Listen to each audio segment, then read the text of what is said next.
स्वराज मंच बोरिवली पश्चिम तर्फे रविवार दिनांक 12 एप्रिल 2026 रोजी अटल स्मृती केंद्र बोरिवली पश्चिम सभागृहात ज्येष्ठ अर्थतज्ञ चंद्रशेखर टिळक यांचे सकाळी 10 वाजता जागतिक राजकारणात भारतीय अर्थकारण याविषयी व्याख्यान झाले। सभागृहात त्यांनी सध्या जागतिक राजकारणात भारताचे अर्थकारण स्थान, भारताची झालेली प्रगती याबद्दल उपस्थित श्रोत्यांना सुयोग्य असे मार्गदर्शन देखील केले। नंतर प्रेक्षकांनी विचारलेल्या प्रश्नांचे त्यांनी समाधानकारक उत्तर देखील दिले आणि विश्व प्रार्थनेने कार्यक्रमाची समाप्ती झाली।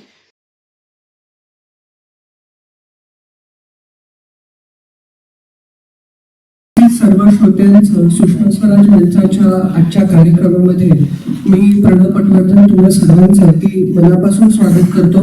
तसंच आपल्या वक्त्यांचं आणि अध्यक्षांचंही मी मनापासून स्वागत करतो। आजच्या कार्यक्रमासाठी आपल्याला दशसहस्रेषु म्हणावेत असे वक्ते लाभलेले आहेत, तर त्यांचं व्याख्यान निर्विघ्नपणे पार पडावं यासाठी मी आपल्या सर्व श्रोत्यांना विनंती करतो की त्यांनी आपले मोबाईल बंद करावेत किंवा मराठीत ज्याला सायलेंट मोड म्हणतात त्या सायलेंट मोडवरती ठेवावे।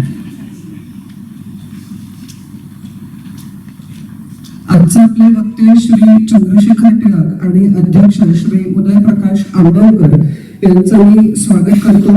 तसंच त्यांना आणि आपल्या संस्थेचे अध्यक्ष श्री रवींद्र कट्टी यांना व्यासपीठावरती आसनस्थ होण्याची विनंती करतो।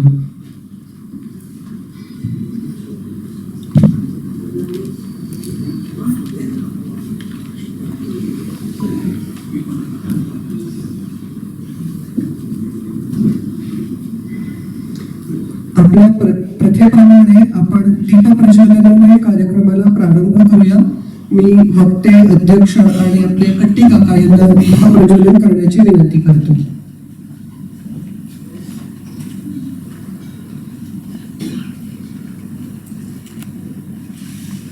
भूज्ञान दीप देवेश स्थाने छात्र स्थिरो भव यावत् सत्रं करिष्याम तावत् त्वं सन्निधो भव। हे ज्ञानदीपाच्या देवा, तुम्ही या जागी स्थिर राहा। आम्ही आमचे सत्र सुरू करीत आहोत, तोपर्यंत तुम्ही येथे उपस्थित राहून तुमचे सान्निध्य आम्हाला स्मरू।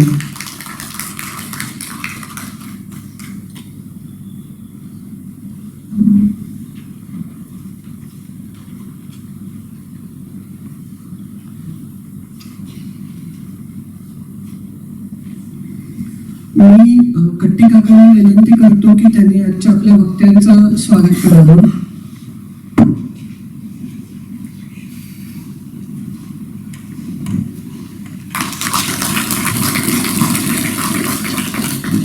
तसंच मी कट्टी काकांना विनंती करतो की त्यांनी आजचे आपले अध्यक्ष आंबेडकर यांचं देखील स्वागत करावं।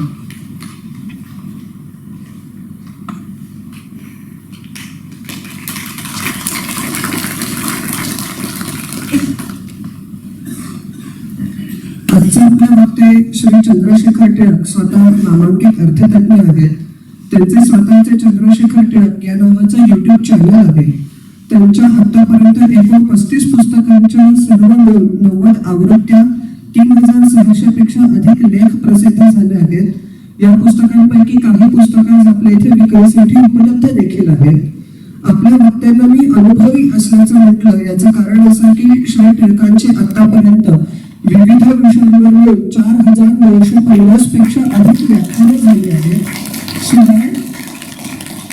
शिवाय गेली 5 वर्ष महिन्यातून निदान 3दा ते ऑनलाईन पद्धतीने सशुल्क गुंतवणूक प्रशिक्षणाचे कार्यक्रम घेतात। आपल्या वक्त्यांचा आर्थिक क्षेत्रातील दांडगा अनुभव अजून पुढील काही उपलब्धिंमध्ये लक्षात येईल। 1986 पासून दरवर्षी केंद्रीय अर्थसंकल्पावर ते विवेचन करतात आणि 2026-27 सालचा जो अर्थसंकल्प मांडला गेला त्यावरती त्यांनी केलेल्या विवेचनाचा सलग 40वे वर्ष होतं, जो एक जागतिक विक्रम आहे। त्याबरोबरच त्यांनी हर्षद मेहता, केतन पारेख अशा आर्थिक घोटाळ्यांमध्ये तपास अधिकारी म्हणून काम पाहिलं आहे। अनेक शैक्षणिक संस्थांचे मानद व्याख्याते, शैक्षणिक संस्थांच्या नियामक समिती आणि अभ्यासक्रम समितीचे ते सभासद आहेत आणि त्यामुळेच टिळकांना अनेक मान्यवर संस्थांचे अनेक प्रतिष्ठित पुरस्कार प्राप्त झाले आहेत. त्याच्यासाठी खूप जोरदार टाळ्या झाल्या पाहिजेत. आपल्या आजचे अध्यक्ष देखील असेच दिग्गज व्यक्तिमत्व आपल्याला लाभलेलं आहे. श्री उदय अंबावकर हे विमानपत्तन प्राधिकरण येथे कार्यरत असून राष्ट्रीय स्वयंसेवक संघाचे एकनिष्ठ प्रचारक राहिले आहेत आणि सध्या ते बोरिवली दहिसर भागाचे कार्यवाह म्हणून संघाचं दायित्व सांभाळत आहेत. मी आपल्या अध्यक्षांना त्यांचं मनोगत व्यक्त करण्याची विनंती करतो आणि त्यानंतर वक्त्यांना जागतिक राजकारणातील भारतीय अर्थकारण या विषयावरील त्यांचा विचार व्यक्त करण्याची विनंती करतो. धन्यवाद.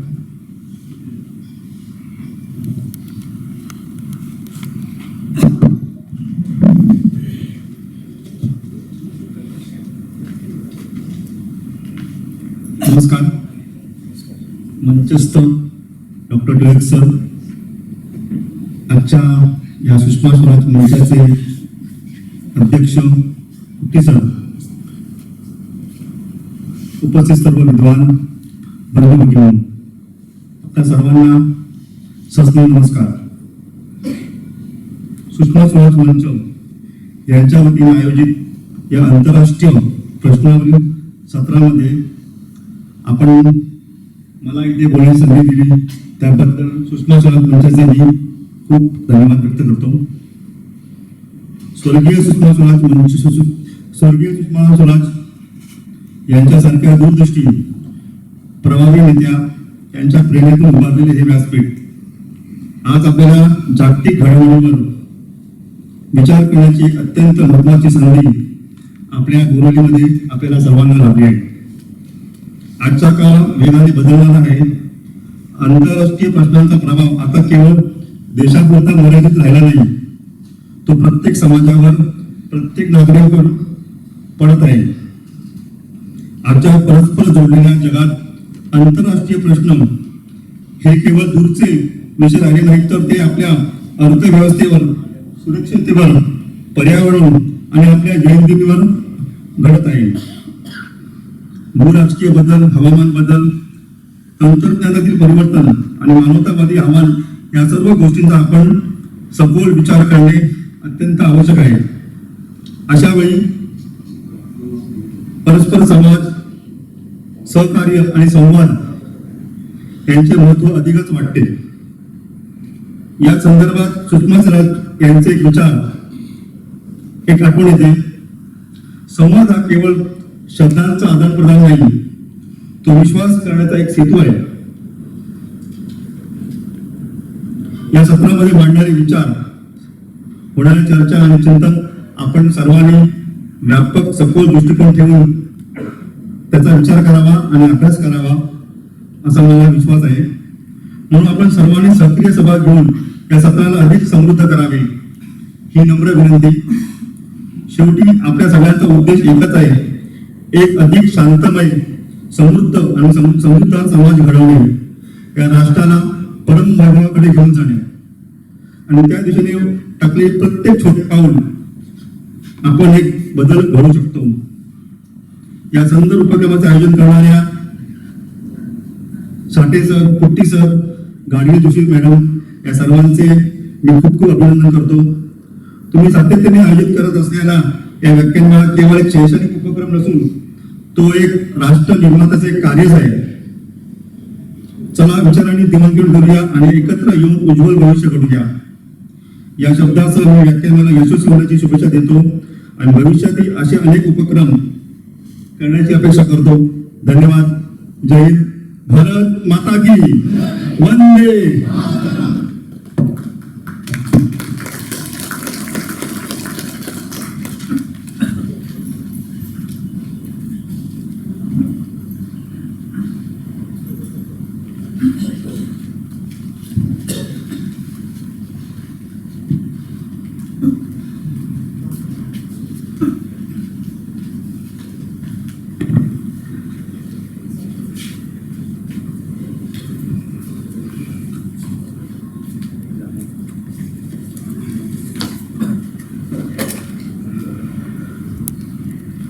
करायची सुरुवात.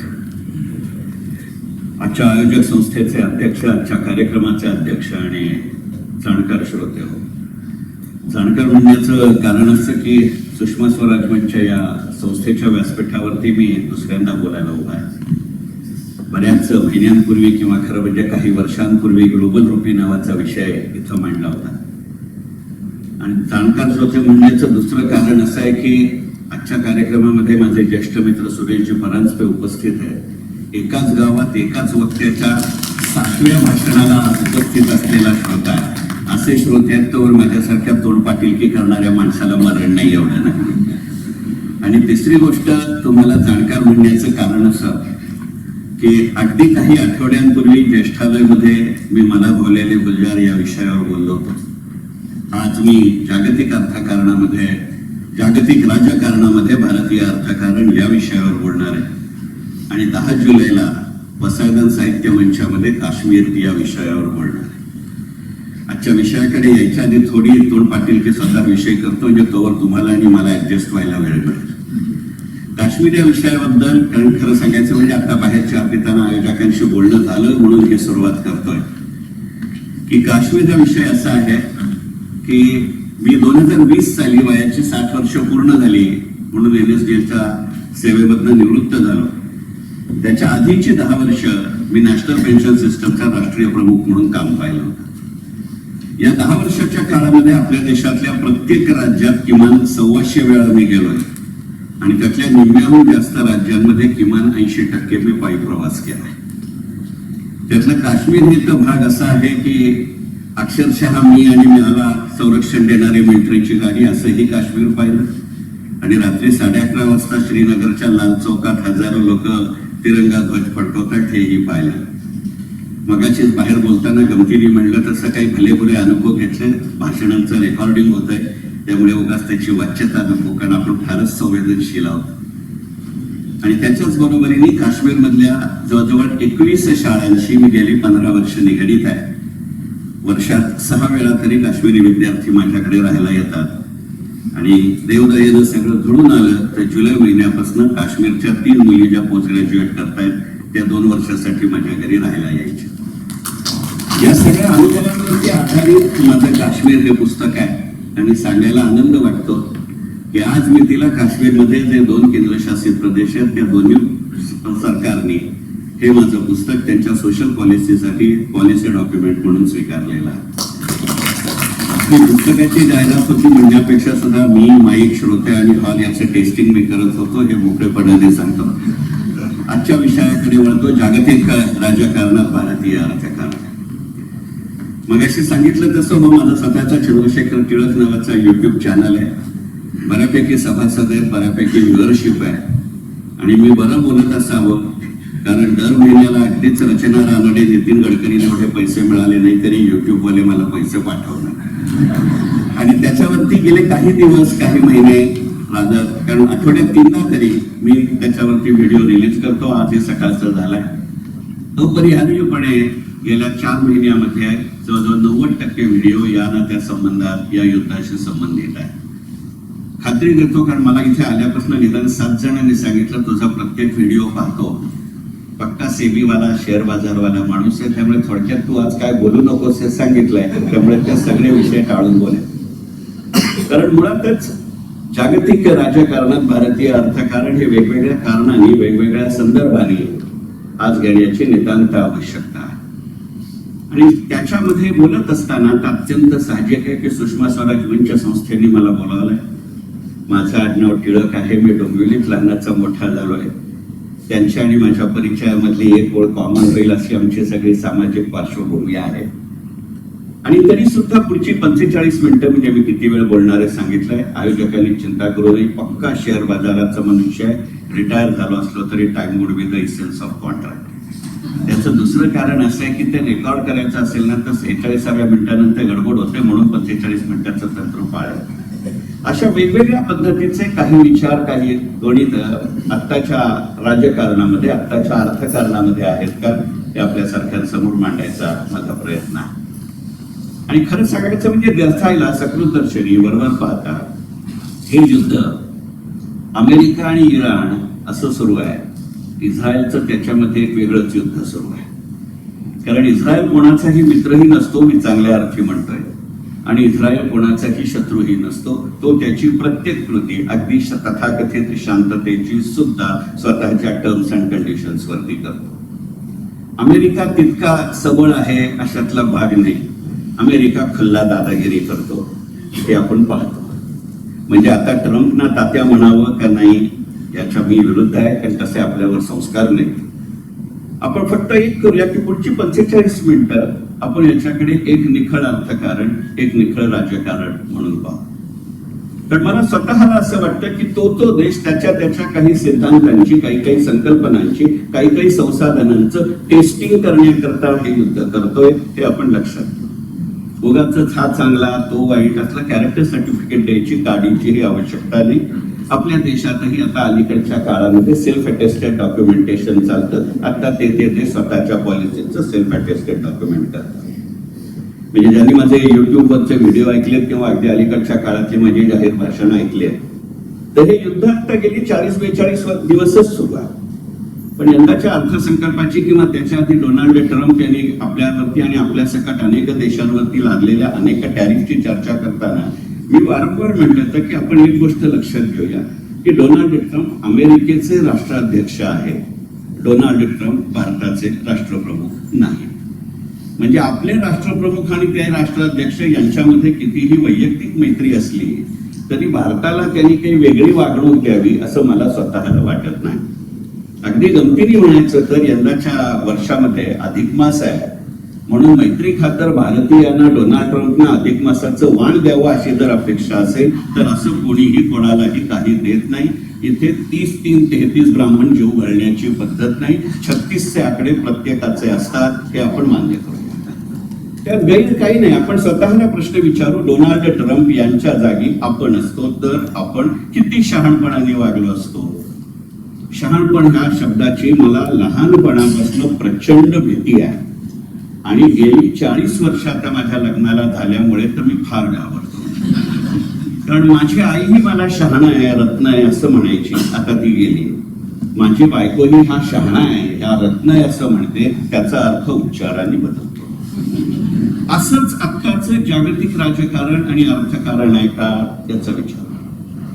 आणि याच्यात असलेली सगळ्यात महत्वाची सापेक्षता किंवा साक्षेपता अशी आहे की एखादी घटना पूर्ण झाली तर त्याच्यावरती बोलताय. आज मितीला युद्ध पूर्ण झालंय असं खरोखरच या युद्धाचं वर्णन करता येईल असं मला स्वतःला वाटत नाही. माझं आज्ञाव टिळक आहे, मी पक्का आशावादी आहे. शेअर बाजारात राहिलो त्यामुळे मी पक्का उत्साहवादी आहे. तरी पण मला वाटतं ही रिअल असेसमेंट आहे. बरं, हे केवळ आत्ताच्याच युद्धाविषयी खरं आहे अशातला भाग नाही. आपण पूर्वी म्हणत असो की अमुक का युद्ध झालं, महाभारतातलं युद्ध इतका काळ झालं, पहिले महायुद्ध इतका काळ झालं, दुसरं महायुद्ध इतका काळ झालं, व्हिएटनाम 17 वर्ष झालं. पण आपण मोकळेपणाने विचार करू, गेल्या 5 ते 6 वर्षांमध्ये जी काही युद्ध आता जगाच्या पटलावर सुरू आहे त्यातली नेमकी कुठची चालू आहे आणि कुठची पूर्ण आहे. चालू म्हणजे सुरू अशा अर्थी म्हणतो, पुन्हा चालूला मराठीत वेगवेगळे अर्थ आहे. किती सुरू आहे आणि किती पूर्ण आहे याचा विचार करता येईल का? म्हणजे जसं IPLच्या मॅच मध्ये स्ट्रॅटेजिक टाइम आउट असतो तशा पद्धतीनं प्रत्येकाचं युद्ध सुरू आहे का? आणि या प्रश्नाचं उत्तर होकारार्थी आहे. आणि पक्का शेअर बाजारवाला मनुष्य आहे त्यामुळे आम्ही नेहमी म्हणतो तर त्या क्षणाच्या घोषणेवर काय ती प्रतिक्रिया देऊन मोकळं व्हावं, उगाच प्रत्यक्ष कृती होईस तर थांबू नये असं हे गणित आहे का याचा विचार करू. पहा, आज मी तिला ऑलवेट ऑफर जसं म्हणतो की वर्ल्ड इज फ्लॅट तशा पद्धतीने जर जगाचा नकाशा मांडला तर निदान 9 ते 10 ठिकाणी युद्ध सदृश परिस्थिती आहे. मी युद्ध म्हटलेलं नाही, मी युद्ध सदृश परिस्थिती म्हटलंय. त्यातलं फक्त एकच युद्ध असं आहे, जर त्याला युद्ध म्हणायचं असलं तर केवळ हल्ला म्हणायचा असेल तर हल्ला म्हणायला माझी हरकत नाही. आज मितीला त्यातलं एकच युद्ध असे की जे पूर्ण झालं असं म्हणता येईल. आणि ते म्हणजे अमेरिकेने व्हेनेझुएलामध्ये जाऊन त्याच्या राष्ट्राध्यक्षाला अगदीच एकटं वाटू नये म्हणून सपत्नीक उचलून आणलं, एवढंच गणित संपलं तर बाकी कुठच्याही युद्धाबद्दल ही वस्तुस्थिती नाही. आज एका वेळेला इस्रायल अमेरिकेबरोबर इराणशी युद्ध करत असला तरी इस्रायल हमासचं गणित वेगळं आहे. रशिया युक्रेन वेगळं आहे. पहा, ही सगळी गंमत जेव्हा ते तथाकथित शांततेची कबुतरं उडत होती तेवढ्या वेळात ते युक्रेनवर रशियानं हल्ला करून घेतला. पुन्हा बाकीचा आमचा काही संबंध नाही म्हणजे. नॉर्थ कोरिया आणि साऊथ कोरिया यांच्यामधली जी काही युद्ध सदृश परिस्थिती होती ते दोघंही भारी लोक आहेत. म्हणजे एकाला झाकावून दुसऱ्याला काढावं असं आहे. एक जण खूप बोलतो आणि एक जण काहीच बोलत नाही, अशातला तो भाग आहे. आपल्याला सगळ्यांना साऊथ कोरियाविषयी जास्त प्रेम आहे, कारण बाकी काही तरी जर घरात तरुण मुलं असतील तर साऊथ कोरियन मूव्हीज आपण पाहतो, सिरीज तर नक्की पाहतो, कारण ती परवडतात. कोणत्याही परिस्थितीमध्ये साऊथ कोरियाची सिरीज 19 भागात पुरी होते. एका मालिकेचा एक भाग कधीही 58 मिनिटापेक्षा जास्त नसतो. उगाच कमर्शियल नसतात, ब्रँड नेम दिसणार नाही त्याची पूर्ण काळजी घेतात. मग ह्याच व्यावसायिक रूप म्हणजे आजचं युद्ध अमेरिका इस्रायल विरुद्ध इराण आहे का याचा विचार करा. आणि त्यामुळे काही गृहीतक मांडून मी आपल्या पुढे जाऊ इच्छितो. कारण यंदाच्या युद्धामध्ये तुमच्या असं लक्षात येईल की काही जण आपला टीआरपी वाढवावा म्हणून युद्ध खेळतायत का? मग व्यक्ती म्हणून, राजवट म्हणून, संस्था म्हणून, विचार म्हणून आणि अगदी मीडिया म्हणून सुद्धा याचा विचार करावा लागेल. हे म्हणत असताना मी कोणावरतीही टीका करत नाही, हे कृपा करून लक्षात घ्या. कारण अमेरिकेसारख्या देशामध्ये हो तो भूगोलाने मोठा आहे, हो तो अर्थव्यवस्थेने मोठा आहे. कोणत्याही एका महत्वाच्या व्यापारी वस्तूकडे, ज्याला आपण कमर्शियल गुड्स असं म्हणतो, ते मगाशी म्हणले तसं अलीकडच्या मराठीमध्ये आपण त्यांना कमर्शियल गुड्स असं म्हणतो, अशा पद्धतीच्या प्रत्येक वस्तूमध्ये अमेरिकेचा एकाच वेळेला व्यापार म्हणूनही सहभाग असतो आणि व्यापाराचं राजकारण म्हणूनही सहभाग असतो. आणि मग हे जे धोरण गेले कित्येक दशक अमेरिका वापरत आहे, आता तसं धोरण वापरणाऱ्या देशांच्या संख्येमध्ये वाढ होतीये. अजून त्यातला कुठचाही देश भारतासहित अमेरिकेच्या पातळीवरती पोहोचला नसला तरी ज्याला हल्लीच्या मराठीत निफ्ट इन द बड असं म्हणतात, अशांना वेळीच सल्ला द्यायचा असाही उद्देश या धोरणाचा आहे का? म्हणजे सांगायचंय भारताला, सांगायचंय चीनला, सांगायचंय आणखीन कोणाला, पण तो बळीचा पकरा झाला इराण, असं आहे का याचा विचार करा. आता सुषमा स्वराज मंच आणि सुषमाताई किती मोठ्या प्रमाणावरती संस्कृतमध्ये बोलत असत याची आपल्याला कल्पना आहे. परमेश्वर कृपेनं त्या बॅनरवरती जे 2 फोटो आहेत त्या दोन्ही व्यक्तींना माझ्या वैयक्तिक भूमिकेत सलग 9 तास भेटण्याचं भाग्य मला लाभलंय. तर जसं संस्कृत सुभाषित आहे, अहो तो त्यांचा मोठेपणा माझा कसा आलाय, आपण त्यांच्या स्तुतीप्रित्यर्थ टाळ्यावर. जसं आपण संस्कृत मध्ये म्हणतो अश्वम नैव गजम नैव व्याघ्रम नैव च नैव च अजापुत्रम बलिंदत्या दैवम दुर्बल घातकः, तसं त्या इराणचं गणित आहे का? निदान तसं त्याचं गृहीतक होतं का? पण दुर्बल मानला गेलेला इराण यांना पुरून उरला म्हणून आज मी तिला हे आलंय का? मला खरा वेगळा शब्द वापरायचा, पण एका सभ्य व्यासपीठावर उभा आहे, तिथे तरी सभ्यतेचे संकेत पाडून त्यात महिलांची संख्या जास्त आहे. परंतु काही वेगवेगळ्या गोष्टींचा ज्याची चर्चा फारशी झाली नाही, पण ते युद्धोत्तर जागतिक अर्थव्यवस्थेचं स्थान असेल का याचा विचार. पहा, आपल्याकडे चालवण दिन चर्चा आहे, आपल्याकडे इतके 24 तास चालणारे न्यूज चॅनल आहे. शेवटी मी काय सांगतो त्याच्यापेक्षा सर काय सांगतात, सर काय सांगतात त्याच्यापेक्षा ते सर काय सांगतात, यावर आमच्यापैकी कोणाचा चॅनल चालेल हे अवलंबून आहे. त्यामुळे पुसली गेलेली शाहीही मला माहिती आहे, न पुसली गेलेली शाहीही मला माहिती आहे. कारण ती मुलगी माझ्या घरी लहानपणापासून तिच्या येते, मला तो संदर्भ द्यायचा नाही, अशा काही गोष्टी होत्या. तेव्हापासून आपण रशियाकडे तेल घ्यायला लागलो. आता त्याचा आत्ताच्या युद्धाशी संबंध बघा. हे बघा, युद्ध, तेल आणि आपण आणि रशिया यातली गणित बदलली की नाही? म्हणून इराण म्हणतं की नाही की भारताची 3 जहाजं सोडली, त्यातलं एक ऐन वेळेला भारतात याच्या ऐवजी चीन मध्ये जातं. हा योगायोग असतो का? बघा, हे यातलं सदृढ दृश्याने कोणीही युद्धात नाही, पण हे युद्धाचे बेनिफिशियरीही नाहीत, पण कारण नक्की आहेत. हे भारतीय अर्थकारण आहे. तसं बघा, ज्या वेळेला मी या तिघांकडनं विचारलं तू येतो का, तर बाबा म्हणलं येतो की. आपल्याकडे 2 सॉलिड बोल बच्चन माणसं, चांगल्या अर्थी म्हणतोय मी, सुदैवानं त्यांनाही अनेकदा भेटण्याची संधी मिळाली. एक अश्विनी वैष्णव आणि दुसरा एस जयशंकर. हे 2 पंचमहाभूतच आहेत आपल्या भारतीय राजकारणातले चांगल्या अर्थी हल्लीचे. अजित डोवाल 4थे आणि अमित शहा 5वे. आपण सगळी कार्ड ओपन करून टाक. आपण काय त्या रशियाला पटवला, तुझं तेल आम्हाला देशील, पण आम्ही डॉलर देणार नाही. मग पटवला कसा त्याला? अरे आम्ही द्यायला तयार आहोत, जसं काय यांच्याकडं भरून वाहतात. पण ती अमेरिका म्हणली ना, तुला जागतिक बाजारात डॉलर वापरता येत नाही, ती थ्रेट म्हणून दिली होती की हे तेलाचं काय करतील. मग ते म्हणले कशात देशील?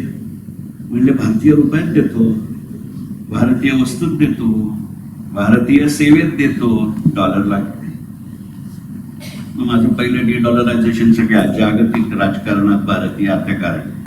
आणि शेवटी तुम्ही त्यांचा गळा एवढा दाबलात, ज्या रशियाकडनं तुम्ही 1.5% तेल घेताय ते तुम्ही आता 58 वर गेलात आणि आता म्हणता जरा कमी केलंय.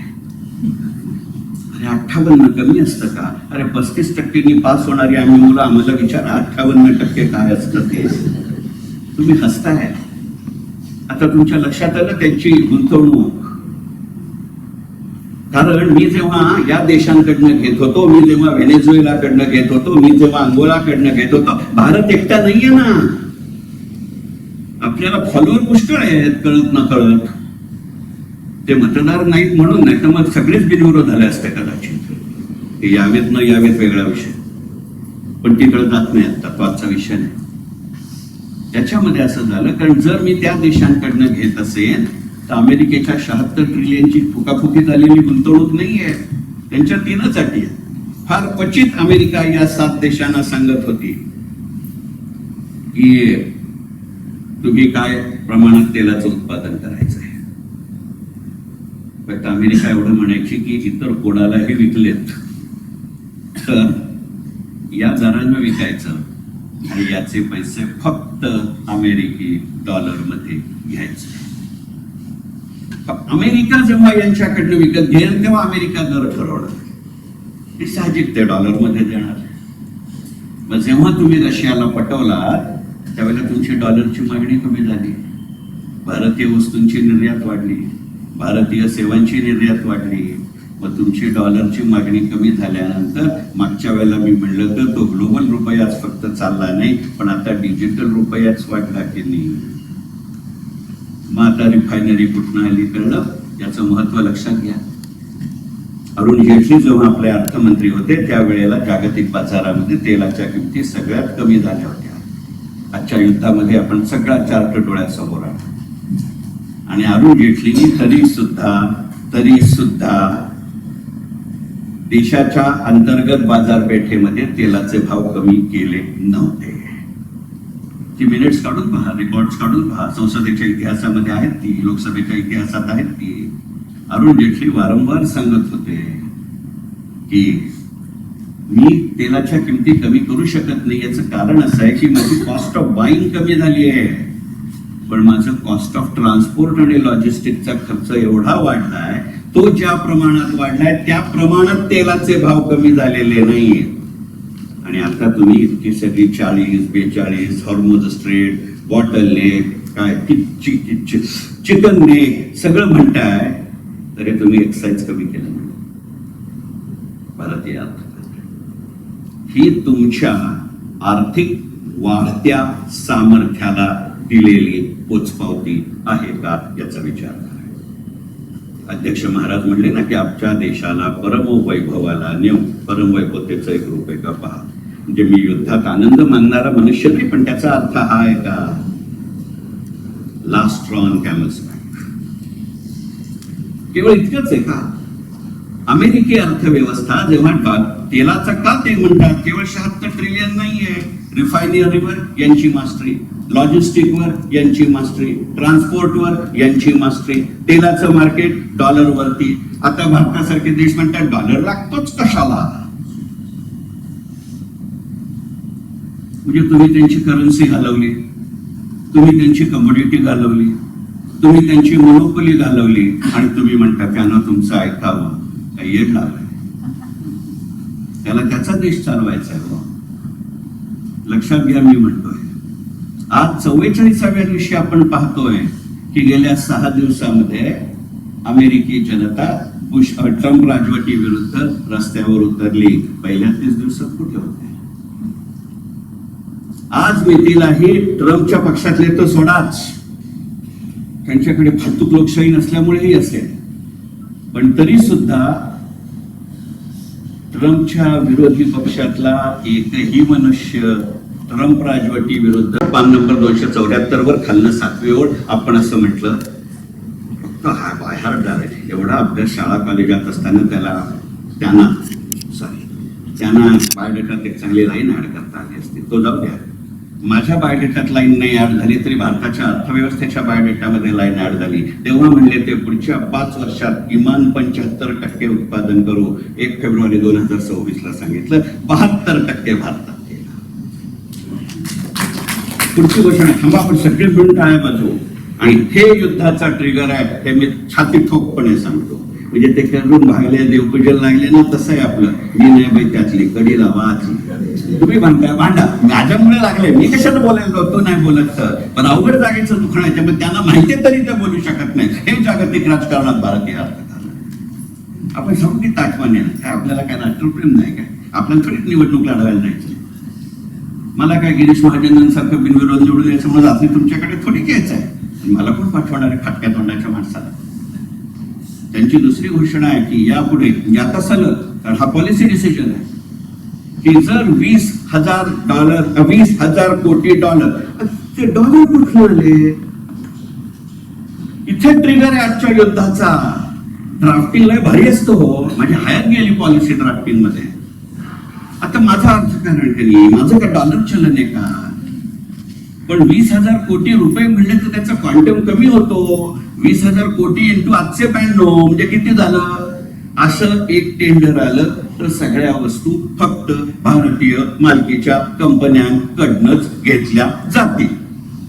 पाहिजे तर विदेशी तंत्रज्ञान घ्या, पाहिजे तर विदेशी भांडवल घ्या, कंपनीचं नाव भारतीय पाहिजे. आता कळलं गेल्या 5 वर्षात अशोक लेलँड का वाढला, अपोलो टायर का वाढला, आयशर का वाढला, बोश का वाढला, डिफेन्स का वाढलं, हिंदुस्तान एरोनॉटिक्स का वाढलं, माझगाव डॉक का वाढलं, BEL का वाढलं. टीप देणं कार्यक्रमात अपेक्षित नाही, त्यामुळे मानधनाच्या व्यतिरिक्त गमतीचा पुढे जाऊया. हॅव यू रिअलाइज्ड त्याचा पीस कुणाला लागला. अमेरिका त्याच्या राष्ट्रीय उत्पन्नाच्या 32% वाटा डिफेन्स एक्सपोर्ट मधनं घेत होतं. चीन त्याच्या राष्ट्रीय अर्थव्यवस्थेच्या 28% डिफेन्स एक्सपोर्ट मधनं पैसे मिळवतं. जर्मनी त्याच्या राष्ट्रीय अर्थव्यवस्थेच्या 18% उत्पन्न डिफेन्स एक्सपोर्ट मधनं वाढवतं. आणि गेल्या 15 वर्षात, मी 15 म्हणलंय 14 म्हटलेलं नाही, सटक आहे तुम्ही समजून जा. गेल्या 15 वर्षात जर्मनीने भारताशी डिफेन्स, ऑइल आणि स्पेस टेक्नॉलॉजी मध्ये फ्रेंडशिप अग्रीमेंट्स केले आहेत. जर्मन युनिव्हर्सिटीमध्ये लोकमान्य टिळक आणि संस्कृत या विषयावर पोस्ट ग्रॅज्युएशन करता येतं. माझी सून पेपर घेते. टिळक घटनावरचा तेवढा तरी फायदा म्हणलं रॉयल्टी द्या. आता होंडा म्हणून नको, रॉयल्टी म्हणून द्या. गमतीचा मुद्दा सोडून ही जी मागणी आहे ना ती लोकमान्य टिळकांनी 1895 साली काँग्रेसच्या अधिवेशनात केली आहे. तेव्हाही काँग्रेसनं ती मान्य केली नव्हती. पुढे चला. मी काय काय दाबत गेलो, मग तो काय करणार तुमचं. आता तुमच्या लक्षात येते ह्या संपूर्ण युद्धात चीन एक शब्दही बोललेला नाही. तर म्हणजे परस्पर तो मानते माझ्या बापाचं काय दाबतंय. पण या चीननं पाकिस्तानला मात्र सांगितलं तू काय चिंता करू नको, अफगाणिस्तानला हल्ला केला तर मी करीन. आता 6.5 कोटी कळलं. अहो ह्यानं 6.5 कोटी मागितले, दुसऱ्यानं 9.5 कोटी मागितले. आता एकूण 16 कोटी द्यायचे डॉलर्स. तर पाकिस्तानमध्ये काही शिल्लक राहील का. मात्र तू मध्यस्थी कर, तुला त्या नावाने पैसे देतो, याचं गणित होतं का. जागतिक राजकारणात भारतीय अर्थकारण अशी चर्चा करतात का. बरं हे भारतवाले आले असते तर बघा इराणचे म्हणले खोमेनी टू, त्यांचं नाव मला उच्चारता येत नाही म्हणून असं म्हणून आत्ताचे राष्ट्राध्यक्ष निवडून झाले. त्या पदाचा गैरिमा पाळला पाहिजे. ते काय म्हणले, हो आम्ही पाकिस्तान जरी तहाच्या वाटाघाटी करत असेल तरी भारतानं आम्हाला मदत केली म्हणून 3 जहाजं सोडली की नाही. स्वतःच सोडली असं नाही, बाजूच्या देशाने सांगितलं तुमच्या इथं जाताना याची काळजी घ्या. आणि आमच्या अंगात भयंकर उत्साह. ते काय नववर्ष स्वागत यात्रा आहे. त्या देशाच्या समुद्रधुनीतनं बाहेर येताना भारताच्या 3 वॉरशिप्स आणि 5 कमर्शियल शिप एस्कॉर्ट म्हणले. ते ढावढ्याव लाल दिवा वाजवत होते का नाही तावड्या मॅडमसारखं मला माहिती नाही. महापौर म्हणलं नंतर काही डोंग पाहत. समजलंय तुम्हाला? लक्षात येत आहे? म्हणजे मी एका दगडात 3 दाखवले की नाही. त्याच्या आधीच्याच आठवड्यामध्ये 2 बोटी भारताच्या उपसागरात उडवण्यात आल्या होत्या. तरीही मी मिलिटरीच्या दृष्टीने सक्षम आहे. मी माझी कमर्शियल इंटरेस्ट पाळतो. बोललं का? नाही. एक गोळी सोडली का? नाही. Demonstration effect fantastic. हे कहीं पे निगाह है कहीं पे निशाणा आहे का?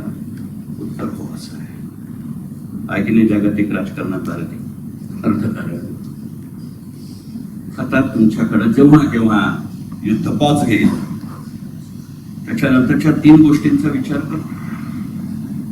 काय आपण त्या इराण का आपल्या बाजूनी म्हणला? एवढे केव्हा आपले प्रेमाचे संबंध आहेत? त्या इराणला कळलं असेल का की हल्ली मराठी साहित्यामध्ये महाभारतातल्या सगळ्या स्त्री व्यक्तिरेखांवर पुस्तकं लिहायचा ट्रेंड आलाय. तर गांधारी त्या देशाची आहे. स्मिता दातारांना बाजूलाच राहतात. बोरिवलीत त्यांना सांगता येईल या विषयावर पुस्तक लिहा म्हणून. असं आहे का? नाही ना. Have they realised hey my interest R getting टूच. कारण जी पूर्वी कधीही नव्हती आणि आता आहे हे जागतिक राजकारणातलं भारतीय अर्थकारण आहे. तुमच्या लक्षात आलं? चहाबार बंदराची 15 वर्षाची मॅनेजमेंट आपल्याकडे आहे. अफगाणिस्तानचे सर्व एअरपोर्ट पुढच्या 15 वर्षासाठी मॅनेजमेंटला आपल्याकडे. आता मॅनेजमेंट हा शब्द भेग असतो की नाही? आता किती खरं बोलायला लावत समजून ना. Have you realised? म्हणून ते 3 जहाज देतो झालं का? कारण जो इराण मधनं तो करायचा आहे तो चहाबार माझ्याकडे राहण्यात महत्वाचा आहे. अफगाणिस्ताननी जर हल्ला करायचा नसेल तर तो भारताला मनवणं सोपं आहे. तर अफगाणिस्तान काय फक्त आपण BCCI मध्ये जयशहाला निवडून येत सॉरी ICC मध्ये जयशहाला निवडून येण्यासाठी बनवलेला गणित नाही ना. अफगाणिस्तानचे खेळाडू कुठच्या देशात राहतात? काश्मीरचा आकिब दर तुम्ही आता IPL मध्ये विकत घेतला एका IPL वाल्याने. तो कुठं राहतो? बांगलादेशवाल्याला पैसे परत द्या हे म्हणता. म्हणजे are you not using sports as a economic weapon in a global politics today? जागतिक राजकारणात भारतीय. बरोबर याच काळात चीननं अरुणाचलचा नकाशा जाहीर केला आणि त्यातला काही भाग त्यांना दाखवला. योगायोग असतो का? अरुणाचल आणि त्या 7 राज्यांचं क्रीडा क्षेत्रामधलं स्थान वाढतं तेव्हाच चीन वेगळा लेख करतो. कारण चीन ही स्पोर्ट्स इंडस्ट्री मधली सगळ्यात मोठी सत्ता आहे. गुड्स सकट, ॲपरल सकट. आणि म्हणून यंदाच्या अर्थसंकल्पामध्ये स्पोर्ट्स मॅन्युफॅक्चरिंग करता आणि स्पोर्ट्स ॲपरल्स करता स्पेशल प्रोव्हिजन येते. जागतिक राजकारणात भारतीय अर्थकारण हे इतके संदर्भ या युद्धाला आहेत. आपल्याला तुम्हाला फरक वाटेल पण हे उदाहरण महत्वाचं काय ते सांगतो. कारण तो भूभाग वेगळ्या पद्धतीने आला आहे. मगाशी जो काश्मीरचा उल्लेख केला होता तो माझ्या पुस्तकाचं सेलिंग नाही आहे. आता जानेवारी महिन्यात शेवटचे 20 दिवस 9 मुलं माझ्याकडे होती काश्मीरची. त्यांना काही कपडे घ्यायचे होते. डिटेलमध्ये जात नाही. त्यामुळे कितीतरी वर्षानंतर डोंबिवलीमध्ये दुकानामध्ये जाऊन शर्ट मिळतात का पॅन्ट मिळतात का बघायची वेळ आली. कारण हल्ली आपण सगळे ऑनलाईन घेतो. त्यात वयाच्या 66व्या वर्षी पंचायत होते. हो, मुलांचे 4 नवीन आले की त्यांना नको असलेले 6 माझ्या कपाटात येतात. असू नका, पटलंय. सगळ्यांच्या घरी हीच स्थिती आहे. मग आता आम्ही या वयात टी-शर्ट घालून भेटतो ते काय आम्ही जाऊन थोडे फिकत आणली आहे. मला वाटलं त्या मुलाला तसा असेल. तो म्हणला नाही मला इथंच घ्यायचं आहे. पण त्याला हवं तर ते प्रिस्क्रिप्शनचे कपडे माझ्याकडे मिळेना. डोंबिवलीत 48 डिग्री टेम्परेचर मध्ये त्याचे कुठे कपडे आणू? त्याला म्हटलं दिल्लीत घे. म्हणला GST जास्त आहे.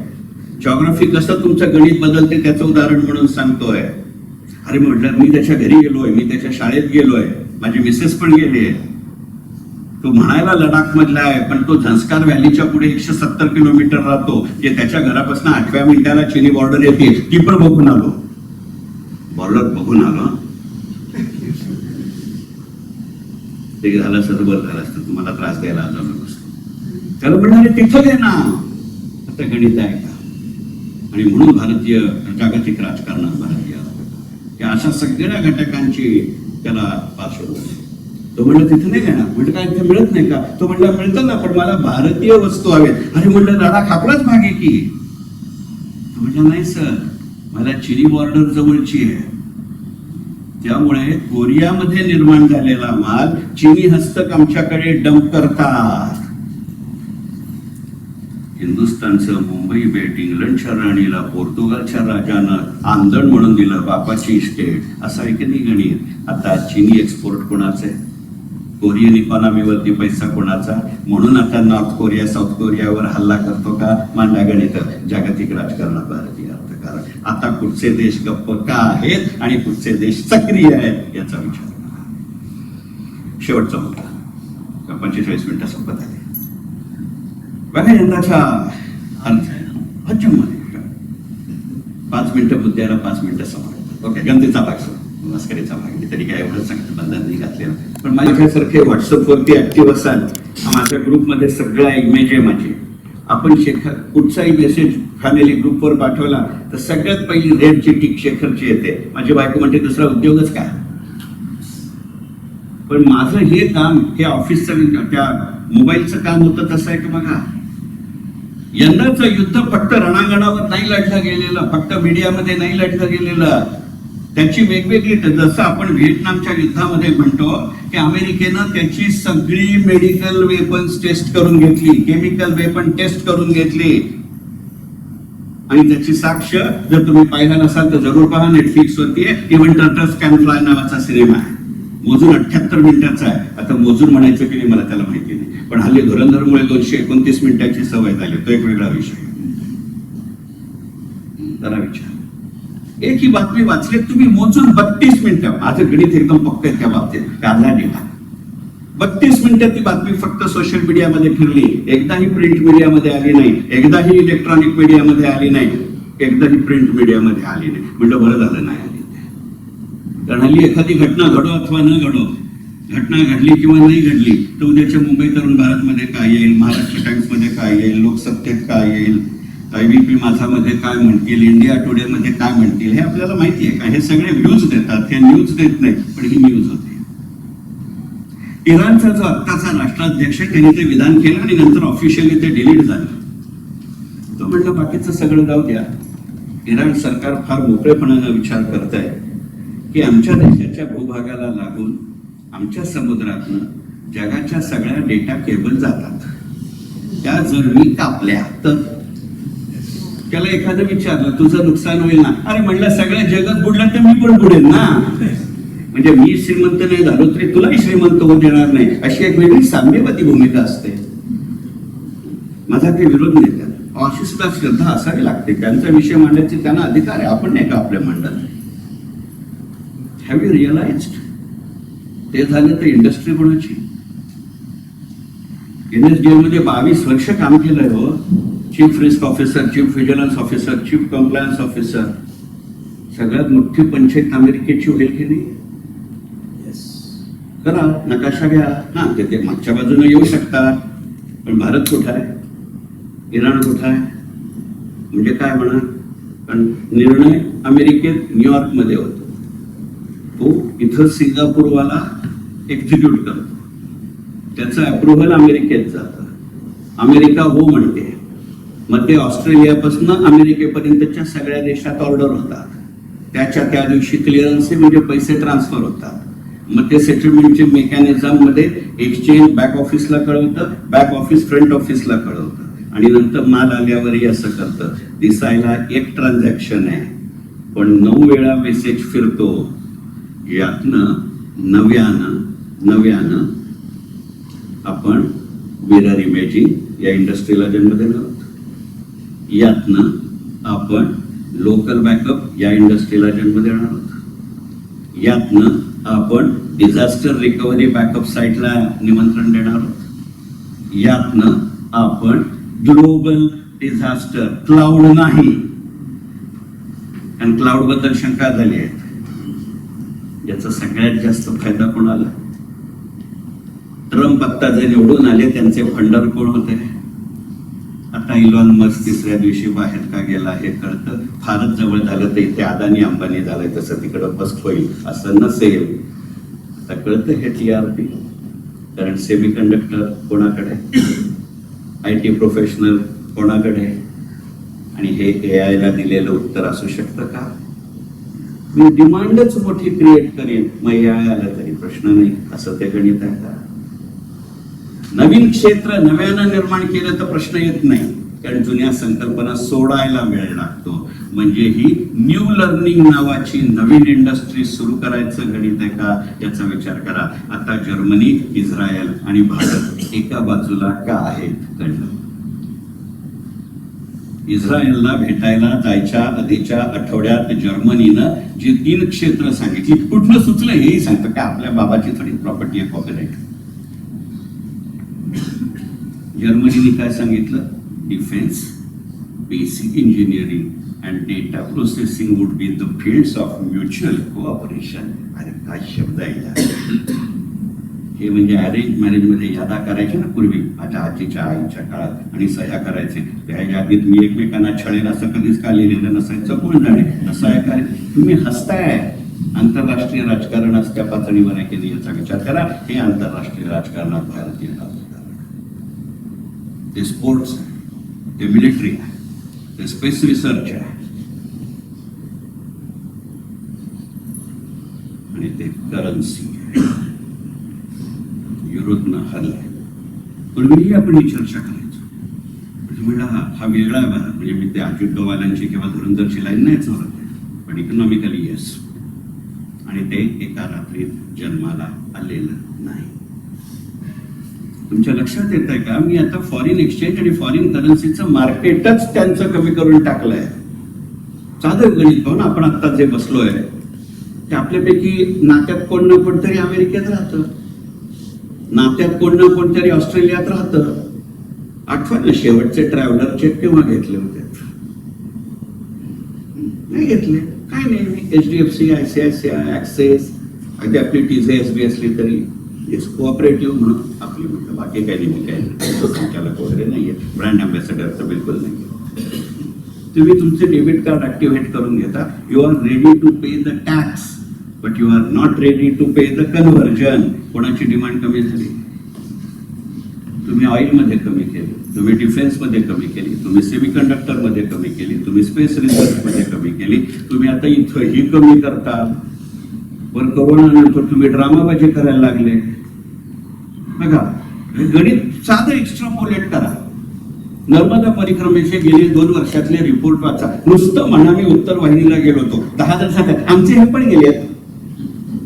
जाण्याला म्हणजे ना नाही. Are we shifting our tourism which is reducing the base and demand for US dollar? मी नाही जात आता ना अमेरिकेत, मी नाही जात आता. मी जातो व्हिएटनामला. व्हिएटनाम एक्सेप्ट इंडियन करन्सी. आता कशाला ग्लोबल रुपीला?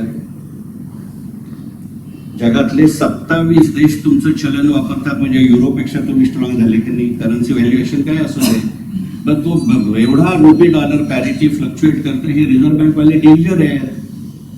ते म्हणजे नाही, although we have sufficient reserve of a gold, it's not a role and policy of Reserve Bank of India. सगळे वा वेणुगोपाल रेड्डी शशी थरूरचे बाप आहेत का? मला आवडतो शशी थरूर, उगाच काय फार ज्ञानी माणूस आहे. त्याच्यावरच्या जलनमुळे आपण नावं ठेवतो. आपल्याकडे ढुंकून बघत नाहीत ना, त्याला सोडत नाही. Let us accept. नाही, मस्करी नाही करत. शशी थरूर बरोबर मी जवळजवळ 12 तास काढले. त्या माणसाचा वेदांचा जेवढा अभ्यास आहे ना, तेवढा मी पाहिलेला नाही. खोटं वाटत असेल तर सचिन नंदांवरनी आता डॉक्टर हेडगेवार यांचं चरित्र लिहिलंय 850 पानी. त्याच्या जुन्या हिंदू ग्रंथांचे जेवढे रेफरन्स आहेत ते सचिन नंदांनी सगळे शशी थरूरच्या माध्यमातून घेतले आहेत. असं नवीन जागतिक अर्थव्यवस्थेचा शशी थरूर भारतीय होतोय का हे पाहावं. Not joking. तुम्ही काय सुरू केलं? तुम्ही म्हणजे नको अयोध्येला जातो म्हणून त्या IRCTCच्या चेअरमनला सांगायला लागलं का नाही, अहो IRCTCचं बुकिंग वाढलं हे बरोबर, पण अयोध्येच्या राम मंदिरासमोर जेवढे पैसे निर्माण झाले ना तेवढे काय अजून IRCTCला मिळाले नाहीत. मग IRCTCलाच मिळाले नाहीत तर अमेरिकेला मिळणार आहेत का? Another industry. तुम्ही सगळ्या बाजूनी लढताय, हे एकी बोले सुने लागे आहे की हे जागतिक अर्थकारण. आणि हा युद्धाचा सगळ्यात मोठा जो गमतीचा परिणाम आहे ना तो तर भारीच आहे. लोक आता मोकळेपणाने म्हणायला लागले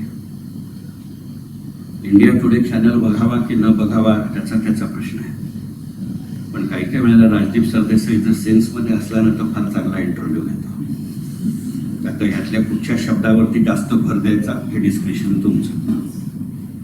25 मार्चला त्यांनी डल्लासच्या एका प्रोफेसरची 25 मिनिटं मुलाखत घेतली. आणि खरंच ज्याला एक्सटर्नल अफेअर्समध्ये इंटरेस्ट आहे ना त्यांनी ही जरूर ऐकावी.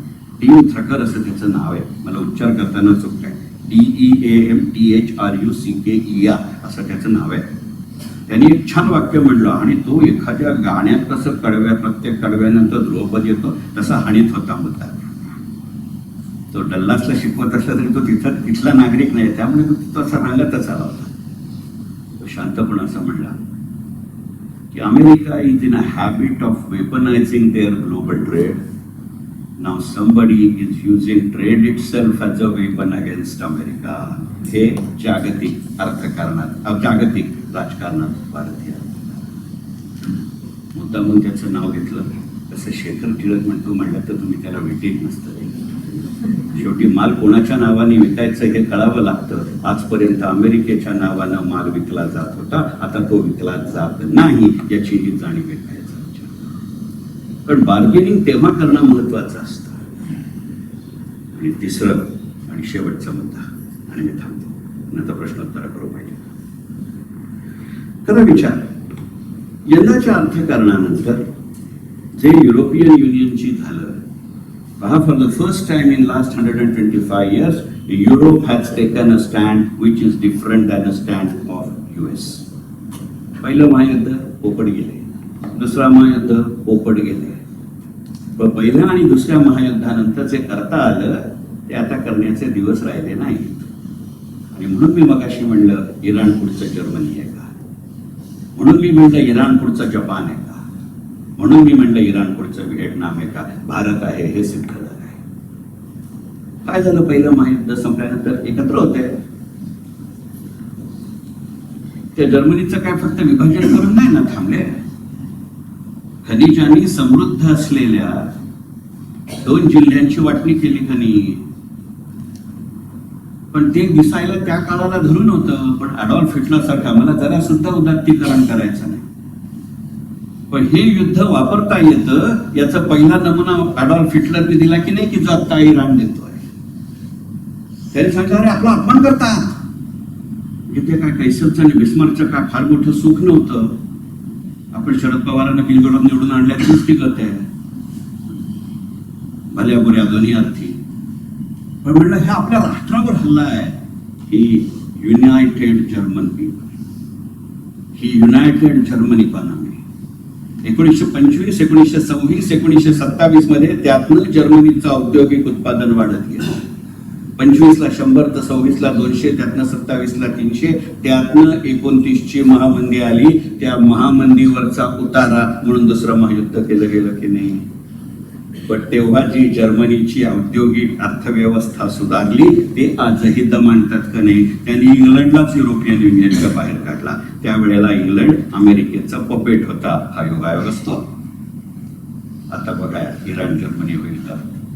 दुसरा महायुद्ध संपवताना तुम्ही हिरोशिमा नागासाकीवर बॉम्ब टाकले, त्यांची दारं बंद केली. जपानने इंटरनल पेन्शन सिस्टम सकट सगळं पुरलं. जपान तुमच्या जोरात त्या जपानी पैशावरती अमेरिकेचा सोन्याचा बाजार, अमेरिकेचा चांदीचा बाजार आणि त्याही पेक्षा महत्वाचं म्हणजे अमेरिकेचे पेन्शन बॉन्ड खपले जातात. भारताची प्रॉडक्ट अशा पद्धतीनं जीव घेतील याची ही तयारी आहे का, म्हणून मार्केट कॅप्चर केलं जातंय का. आणि व्हिएटनामचं उदाहरण मी आधी दिलंय. हे आजच्या जागतिक राजकारणातलं भारतीय अर्थकारण. जाणीवपूर्वक काही वेगळे मुद्दे मांडले. खरं म्हणजे फार वेगळे मुद्दे काढून आणले होते, पण कागद बघायलाच वेळ नाही मिळाला, असं स्वतःशी बोलल्यासारखं बोलत सुटलो. पण करायच्या त्याच्यात तोटे आहेत.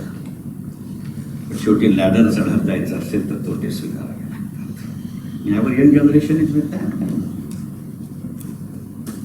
उद्या ब्रेन ड्रेन नाही, ब्रेन गेन होऊ शकतो का, ही अमेरिकेची भीती आहे. म्हणून मग त्यांच्याकडे कायदे बदलावे लागतात. नो पेन्शनेबल एज कुठनं आलं, ऑस्ट्रेलिया. नो रिटायरमेंट एज कुठनं आलं, न्यूझीलंड.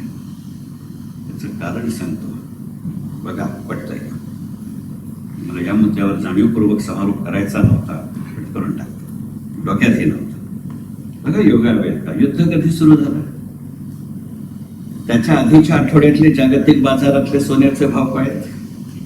त्याच्या आधीच्या आठवड्यातले जागतिक बाजारातले सोन्याचे भाव काय आहेत? करा विचार. तुमच्यापैकी अनेकांनी मला 1 फेब्रुवारीला दिवसभरात कुठच्या ना कुठच्या तरी चॅनलमध्ये पाहिलं असेल. आणि मी त्यावेळेला सांगितलं होतं की हा आंतरराष्ट्रीय व्यापाराचा चावटपणा आहे, त्याला अर्थ करणाऱ्या वेठीला धरू नका. पण हा ट्रेंड लक्षात घेऊन फ्युचर ट्रेडिंग होता. अमेरिका ज्या ज्या कमोडिटीमध्ये फ्युचर ट्रेडिंग करते त्या सगळ्यांचा मी मगातपासून वापर. Whether the history is repeating, याचं उत्तर हो असं आहे. त्याचं कारण असं आहे, तुमच्यापैकी अनेकांनी मेकॅनॉस गोल्ड हा सिनेमा पाहिला असेल. तो ज्या भूगोलात घडतो त्याच भूगोलात आता युद्ध सुरू आहे. हा योगायोग नाही, हा योगायोग नाही. त्या सिनेमामध्ये ग्रेगरी पेरेकला उमर शरीफ सांगतो आणि तो शॉट झाला की इंटरव्हन येतं आत्ताच्या युद्धविरामासारखं. आणि उमर शरीफ ग्रेगरी पेरेकला सांगतो की लक्षात ठेव म्हणला, सोनं, तेल आणि कोळसा हे फक्त भौगोलिक शेजारी नसतात, ते व्यापारी हितसंबंधीही असतात आणि हितशत्रूही असतात. याला आदी नाही, याला अंत नाही. याच्यासाठी होतं त्याला युद्ध म्हणतात. आता या 3 ठिकाणी आपण कुठे आहात ते बघू. तुम्ही सोनं कोणाकडनं घेता, तुम्ही तेल कोणाकडनं घेता, तुम्ही कोळसा कोणाकडनं घेता, यातल्या कोणालाही तुम्ही डॉलरमध्ये देत नाही. हा जो योगायोग असेल तसा योगायोग वारंवार घडो. पूर्णपणाने वेगळ्या दृष्टिकोनातून या प्रश्नाकडे पाहायची संधी दिल्याबद्दल आजचे आयोजक, आजचे अध्यक्ष आणि इतके जाणकार श्रोते या सगळ्यांचे मनापासून आभार मानतो. अगदी मोकळेपणाने सांगतो, फार वेगळे मुद्दे डोक्यात घेऊन आलो होतो, कधी नव्हे तो कागदी समोर ठेवला होता. बोलण्याच्या ओघामध्ये त्यातला एकही मुद्दा घेतला नाही, तरी हे ऐकून घेतलं याबद्दल मनपूर्वक धन्यवाद.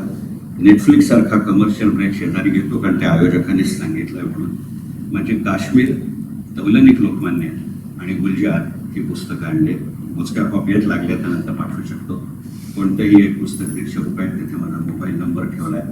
म्हणजे युद्ध झालं नाही आणि तुम्ही पुस्तक घेतलं तर युद्ध न करता माझी अर्थव्यवस्था मला सुधारता येईल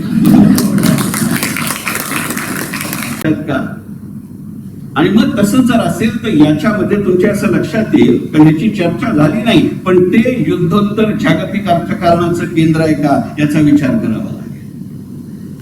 बघा, साधा आपण गणित म्हणतो की व्हेनेझुएलावरती अमेरिकेनं का हल्ला केला. ते अमेरिकेला त्या सगळ्या गमतीमध्ये इराण, इराक मध्ये का प्रदेशाचा वॉर आहे याचं निमित्त घेऊन तो इराण नको त्या देशांवरती कसा हल्ला करतो. सिलेक्टिव्ह आहे. पुन्हा दुबई एअरपोर्ट वरती होतो पण अबुधाबीवरती होत नाही.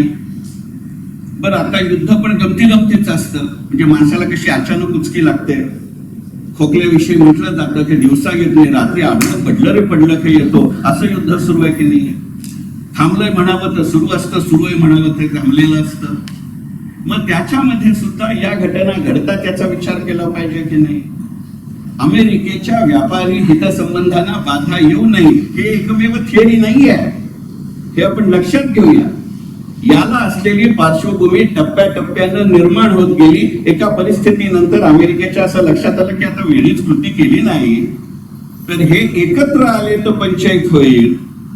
म्हणजे परवा जर्मनीच्या एका युनिव्हर्सिटीसाठी ऑनलाईन सेशन घेत होतो तेव्हा मी म्हटलं तसं की डीडॉलरायझेशनची प्रक्रिया फार मोठ्या प्रमाणावरती जागतिक पातळीवरती भौगोलिक स्थान आणि मर्यादा ओलांडत पलीकडे गेली. तिथे इंग्रजीत बोलत होतो, इथे मराठीत बोलतोय.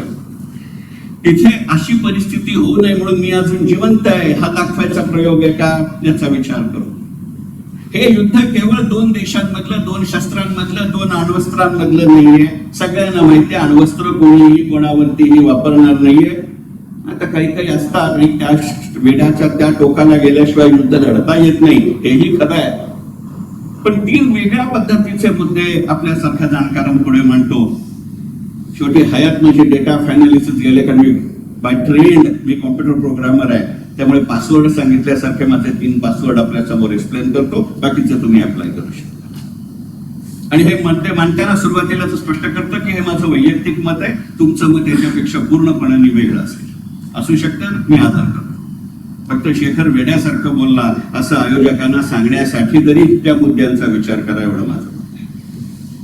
पहा, यंदाच्या सुरू असलेल्या युद्धाला एक गमतीची बातमी तुम्ही ऐकलीत का, तुम्ही पाहिलीत का? मोजून काही तास ती सोशल मीडियावरती फिरली. पण म्हणजे या युद्धामध्ये केवळ अमेरिका, इराण, इस्रायल, इराणचे समर्थक, अमेरिकेचे तटस्थ किंवा त्रयस्थ समर्थक असं गणित नाहीये, त्याच्या पुढचं आहे. मला तर फार वाटतं की हे असे काहीतरी मुद्दे टेस्ट करायचे म्हणून ते हे युद्ध मिलीभगत होऊन खेळलं जात नाही ना. आपल्याला इराण म्हटलं, इराक म्हटलं की तेल आठवणं अत्यंत साहजिक आहे. परंतु अमेरिकेचं नेमकं काय त्यात अडकलंय, दुखरीनस काय आहे, याच्यावरती ती संशयाची सुई चर्चेसकट फिरणारी का. त्या निमित्तानं मला ज्याला शस्त्र द्यायचे त्याच्यासाठीची गणित मला उघडी करायची का, ह्याही विचार करूया. पण साधं गणित आपण लक्षात घेऊ. अमेरिकेने असं काय केलं, तसं काय केलं. अलीकडच्या काळामध्ये कोणीही एकमेकांविरुद्ध युद्ध करतं, पण जिंकलेल्या देशानं त्या देशाचा राजकीय ताबा घेतला. हे काही वर्षापूर्वीचं इराक गणित सोडलं तर एकदाही झालेलं नाही. यंदाच्याही युद्धामध्ये हे सूत्र नाही. जी काही अमेरिकेनं घातलेल्या शर्ती आहेत त्याच्यावर इराण लक्षच देत नाही, कारण ते लक्ष देण्याजोगत नाही. मी लक्ष देतो तो बाबा तिथे भूमिका बदलतो ना.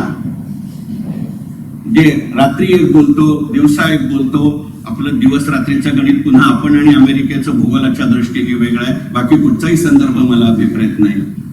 आम्ही सोमवारी सगळे तयार होतो. आता त्यांनी काहीतरी 2-4 युद्ध टाकले असतील, म्हणजे माझ्या शेअर बाजाराचा निर्देशांक 3-3.5 हजारांनी खाली येईल, म्हणजे काहीतरी घेऊन ठेवतो. तर तो म्हणला नाही, आता माझी शांतता आहे. इराण म्हणलं कसली शांतता, आमचं काही माहितीच नाही.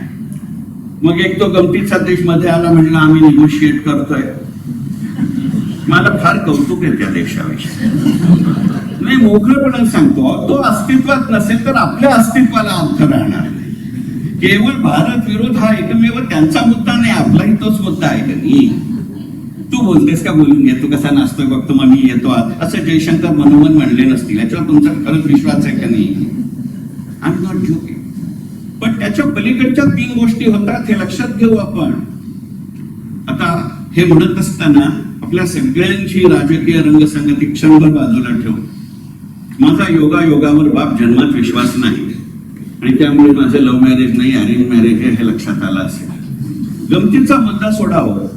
हे युद्ध सुरू व्हायच्या काही तास आधी आपल्या देशाचे पंतप्रधान इस्रायलच्या नेत्यांना भेटून आपल्या देशात पोचतात. तो मधला गमतीचा एअरस्पेस क्रॉस करतात आणि तिकडे युद्ध येतं. हा एवढा पत्रिका बघून मुहूर्त काढला होता. करा विचार. त्याच्या आधीच्या काळामध्ये काही घटना घडतात.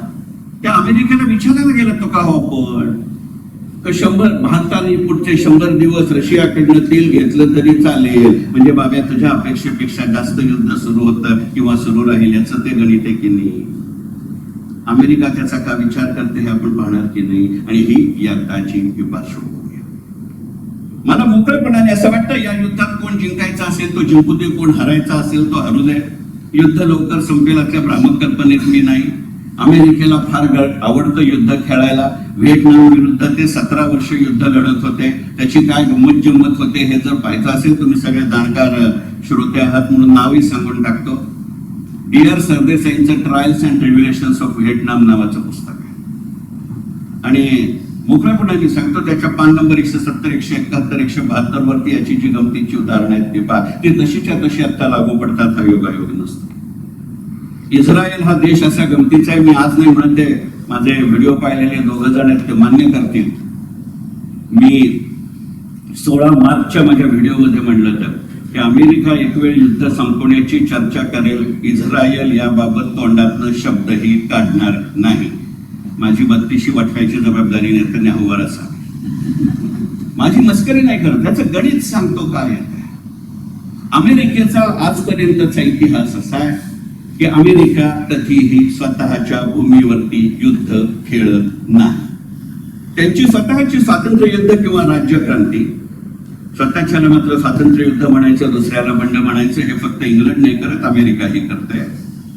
आणि त्यांचा ट्विन टॉवरवरचा हल. पण ट्विन टॉवर मधनं अमेरिकेने एक जगाला आर्थिक मॉडेल दिलं का नाही. तो ट्विन टॉवर उभारायचा, त्याचं एक्झिबिशन करायचं, त्यातनं एवढी फी वसूल करायची की त्यातनं ट्विन टॉवर निर्माण केल्याचा खर्च भरू नये. आपण गमतीने म्हणायचं तर अयोध्येच्या राम मंदिरात आपण तोच फॉर्म्युला वापरतोय का. तुम्ही हसताय. म्हणजे अशा हल्ल्यानंतर एखादं नवीन इकॉनॉमी मॉडेल जन्माला येतं, हा योगायोग असतो का. मग युद्धोत्तर राजकारणामध्ये इथं भारतीय अर्थकारण येतं का याचा विचार करू. लक्षात घ्या ना, दिसायला हे युद्ध आता 42 अगदी आकडेमोड आपल्या भारतीय वेळेनुसार करायची झाली तर आजचा 44वा दिवस आहे. 44 दिवसांमध्ये एकदम काहीतरी झालं आणि बनवा उठला असं नाहीये ना. आणि म्हणून जागतिक राजकारणामध्ये भारतीय अर्थकारण असा विषय. तो विषय ऐरणीला का आला. अफगाणिस्तानचा ताबा काही वर्षांपूर्वी तालिबाननं घेतला. तालिबानचा ताबा अफगाणिस्ताननं घेतल्यानंतर त्यांनी जाहीर केलं, आता बघा यंदाच्या युद्धातही अफगाणिस्तान हा विषय आहे. आत्ताची पाकिस्तानला पहिली नोटीस दिली, आमचे $6.5 कोटी परत द्या. त्याचा पुढचा देश आहे ना डोळ्यासमोर, म्हणजे तुम्हाला लागे बांधे दिसतात. ते आपल्याकडे होतं की नाही. गेल्या 7 पिढ्यांची कुंडली मोजावी, या घरातली त्या घरात मुलगी आली आहे का, म्हणजे नोंद डेव्हिल का अननोन गॉड आहे ते कळतं. तसं आहे का काय. या अफगाणिस्तानचा ताबा तालिबाननी घेतला त्यावेळेला त्यांनी असं सांगितलं की यापुढे आमचा एअर स्पेस, यापुढे आमचा सी स्पेस आम्ही वापरणार नाही. आता मगाचं वाक्य लक्षात घ्या. भारताच्या पंतप्रधानांनी एअर स्पेस क्रॉस केल्यानंतर युद्ध सुरू झालं, इतकं ते गणित आहे. Because it's a precise war. आणि मग त्यावेळेला आम्ही सुरुवात केली, रशियामध्ये करता येईल का. तोपर्यंत आपल्या देशाच्या 98.74% इतकी तेलाची आयात आपण त्या 7-8 देशातनं करत होतो, ज्याला आपण ओपेक असं म्हणतो. अमेरिकेला तेलाच्या व्यापारात जास्त इंटरेस्ट आहे स्वतःच्या राष्ट्रीय अर्थकारणापेक्षा. माझा अहवाल नाही, आता 31 डिसेंबर 2025 जो IMFचा अहवाल जाहीर झालाय त्याच्यामध्ये स्पष्टपणाने म्हणले की अमेरिकेच्या डोक्यावरती $28 ट्रिलियन जर कर्ज असेल तर गेल्या 6 दशकात अमेरिकेनं जागतिक तेल बाजारात केलेल्या गुंतवणुकीचं स्वरूप, प्रमाण आणि आकडेवारी $76 ट्रिलियन आहे. Money makes the mare go. मी ट्रिलियन बिलियन बोलत नाही, मी एकदम निम्नवर्गीय मध्यमवर्गीय कुटुंबात जन्माला आलोय. मला मिलियन म्हणजे 10 लाख माहिती आहेत, बिलियन म्हणजे 100 कोटी माहिती आहेत. मला ट्रिलियन मोजता येत नाही. त्यामुळे मी असं म्हणलंय एकावर 17 शून्य म्हणजे 1 ट्रिलियन. काय करणार. मध्यमवर्गीय माणूस रिटायर झाल्यावर पीएफ मिळाला तेव्हा माझ्या नावावर कोणीतरी मोठ्या रकमेचा चेक लिहिला. बरं तो सुद्धा करोना चालू असल्यामुळे पोस्टाने आला, जरा घेतला गेलो असतो जरा, पण नाही. तुम्ही हसताय.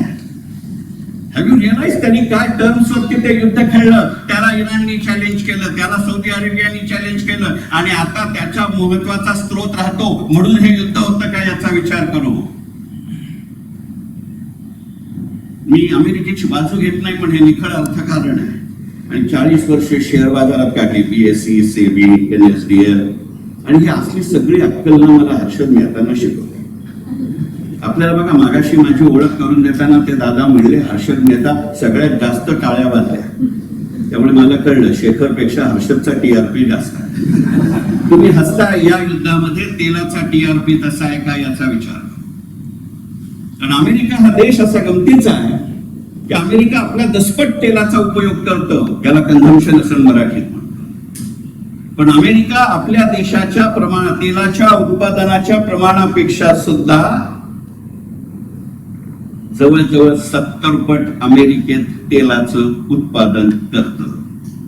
पण ते करतात काय, स्वतःच जे आहे ते नॅशनल रिझर्व्ह हा शब्द आहे, अशा वेळेला एकदम नेशन आवडतं. नॅशनल रिझर्व्ह करतात, हे बाकीच्या देशातनं ते उपयोग आणि ट्रेडिंग करतात. आता लॉजिस्टिक, आता कळलं हॉर्मुझ स्ट्रेट का महत्वाचं झालं. हे अशी ती नेक दाबतील हे कदाचित लक्षात नसेल आलं, आणि तिथं इराण जिंकलं म्हणून तथाकथित शांती. पण शांती नकोय ना, म्हणून पाकिस्तान मध्यस्थ. मला खिल्ली नाही उडवायची, पण गणित आपण लक्षात घेऊ. म्हणजे या युद्धात मी परवाच एकाला गमतीने म्हणलं की इकॉनॉमिक पॉलिसी आणि एक्सटर्नल अफेअर्स पॉलिसी हे पोस्ट ग्रॅज्युएशन साठी आता महत्वाचे विषय होती. करिअर करायला संधी आहे. म्हणजे मला फॅकल्टी म्हणून बोलवा असं मी नाही म्हणत, ते बोलावलं तर नक्की आहे, परंतु याचा विचार करू. मग ही गणित काय येतात बघा. 76 ट्रिलियन आहे. अमेरिकेनं गेल्या 50 वर्षात कधीही आपल्या देशात नवीन रिफायनरी निर्माण केलेली नाही. ती हे युद्ध सुरू असताना कशी घोषणा झाली. आता त्याचा पार्टनर अंबानी आहे, ते सोडून द्या,